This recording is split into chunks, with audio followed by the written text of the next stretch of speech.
Today's question comes from Ashland in Texas. I received a student loan refund from the Relief Act pending the student loan discharge. Now that the court has blocked the discharge of loans, should I send the refund back to my lender for the loan? Dave, you know I love talking about this. It kind of feels like right now it's like the Wild West out there with this whole Student Loan Forgiveness Act. I'm hearing things about people just getting these refund checks that didn't even ask for refunds. They're just sending the money back, even though they didn't request it. And then some people are asking for the money back. So for those of you who don't know, people who paid on their student loans during COVID, since student loans were paused, they're eligible to ask for a refund on that money in hopes that student loan forgiveness will go through. But here's the thing, it's not gone through yet. And I think a lot of people are seeing these refund checks and assuming that that's their money now, almost as if forgiveness has happened and that all is okay. But I really want people to stop for a minute and realize that that money, until and unless forgiveness goes through, that's debt. They're just putting you back in debt with those refund checks. So if you have... It's one more time that the government used the wrong word. Mm-hmm. It's not a refund. It's not a refund. They just loaned you $10,000 more. Yeah. You had $30,000 in debt. And now you have $40,000 in debt. Well, they sent money back that you paid during COVID. I know. And it's you're back in debt. You're back in debt. Or you're in debt more, one of the two, whichever one it was. But yeah. So they just put you back into debt. As of this moment in time, if they sent you $10,000, you now have a $10,000 debt. It's not a refund. It was a loan. They loaned you money again. Right. And student loan forgiveness, it has not passed at this point. So it is so important that if you got money back, if you got that refund check, do not spend that money. Don't spend that money. Now, if you want to send it back, I mean, that's up to you. Again, this is kind of all new territory. This is a very strange situation for us to be in. What's the downside of sending it back? The downside of sending it back? Nothing. Right. If they do forgiveness, they're going to send it back to you again. There you go. If they don't do forgiveness, you're not screwed and in debt again. So send it back. Well, and the danger of keeping it is... You're in debt.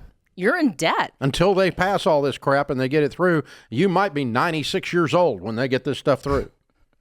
And there's that temptation. That's assuming you're 16 now, by the way. There's that temptation then to spend that money. Oh, no. Yeah. It's not a temptation. It's a likelihood. So, yeah, send it back. You ever get one of those things in the mail from the rip-off finance companies, like companies like Beneficial, which isn't? You ever get those checks in the mail? It's like, just deposit this check. Yeah. You ever seen those? I've seen those. It looks like a check. You ever seen them? Uh-huh. When you flip it over, it's a 34% interest loan. And you can just deposit this $1,000. They sent you a check like it was for $1,000. What was it? It was a loan at 34% from Beneficial who's not. That's what it was, right? That's what they're doing. But they're here to help you, Dave. Yeah, they're here to help. We're from the government, and we're here to help. Those are words that should chill the very spine in your soul. Oh, my gosh. So, yeah. Send it back. Now, let's see. We got a February Supreme Court date to rule on what the lower court has already said, that Biden's student loan forgiveness program is not valid. Okay? Supreme Court has now been asked to rule on it. They say they're going to rule on it in February. And after they rule on it, you know what's going to happen? You have a Republican majority in the House, and you have somewhat of a tie, or whatever the flip we want to call it, in the Senate. And so it's going to get all stirred up and tied up in Congress, because the Republicans are going to try to pass a bill to keep Biden from doing this. And so it's going to get frozen again. Oh, and then it's going to get frozen again. Oh, no. You're going to be 96. You're going to be 96 years old when this crap. I'm not kidding you. When we were a kid, we used to say, just redneck language. It's like, well, that's going to take an act of Congress. And what we were saying was it isn't likely to happen. Well, this takes an act of Congress probably, and it's not likely to happen. So you do what you want to do. But you asked us, Ashlyn, which is a dangerous thing because we are experts in our opinion. I would send it back. Well, and here's the thing. By sending it back, by not counting on this forgiveness, like you said, now you don't have debt. right, what do you have to lose? You might lose. They might come out and go, well, the people that all sent it back, we're not going to forgive theirs. They might do that. You might lose the money. But let's see. You already owed the money like you borrowed it. So, oh well. Joe, who's a welder, and Susie, who's a waitress, the taxpayers are bearing the burden of this, by the way. And Joe, who's a welder, and Susie, who's a waitress, who didn't go to school and doesn't have any student loan debt, get to pay your debt. And you didn't. They don't have to pay yours because you had to pay your own debt. Oh, darn. I morally hate that you paid your own debt and Joe, the welder, and Susie, the waitress, didn't have to pay your debt for you. I really hate that for you.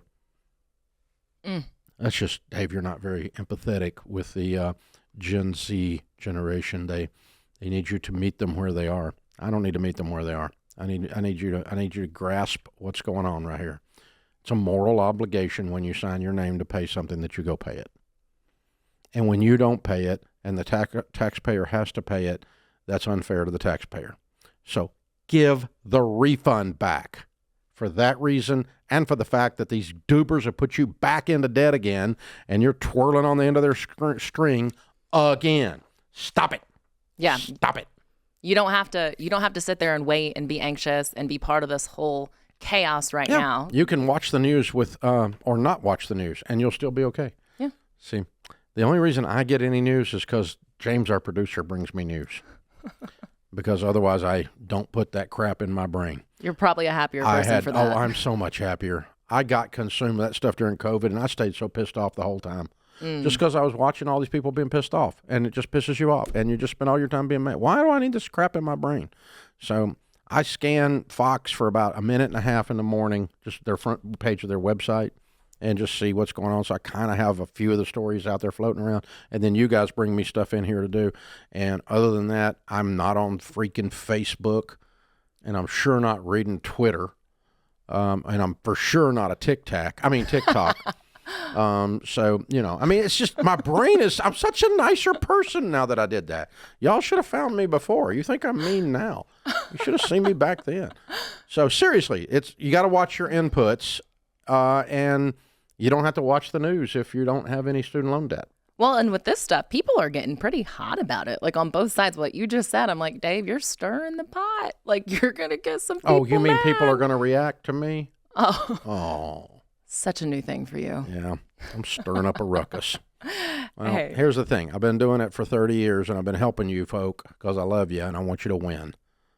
And I'm going to tell you the truth. And one of the things that causes you to win is a high level of integrity, personal integrity. Pay the taxes that you owe. I hate taxes, but I pay every single penny I owe. I do not cheat. I do not lie on my tax return. Not because the IRS is wonderful, not because Congress doesn't suck. Neither one of those are true. Congress does suck and the IRS is not wonderful. That has nothing to do with my integrity. Whether I pay my taxes says my integrity. And if you want to win, you got to have integrity, folks. It's a long-term play. And so I love you enough to tell you the truth. Have integrity. It's one of the things that causes people to win with life and money. It's an amazing thing. So if that messes up your tic-tac, well, have at it. This is The Ramsey Show.